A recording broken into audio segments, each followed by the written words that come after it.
Saya Paskali Siswari. Saudara, Otoritas Jasa Keuangan mencabut izin operasi 2 akuntan publik dan juga 1 kantor akuntan publik buntut dari kasus gagal bayar Wana Arta Life. Langkah ini diambil setelah pemeriksaan dilakukan tim pengawas OJK.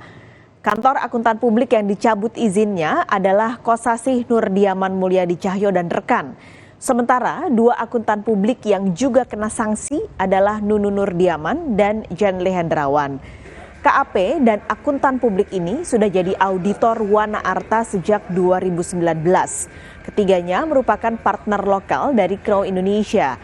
Crow Indonesia sendiri masuk dalam 5 besar kantor akuntan publik di Indonesia. OJK pun kembali meminta agar pemegang saham Wana Arta Life kembali ke Indonesia.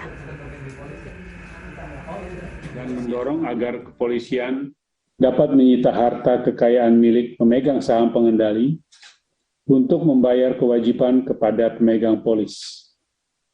OJK juga tetap meminta kepada pemegang saham pengendali agar segera kembali ke Indonesia untuk bertanggung jawab atas permasalahan WAL.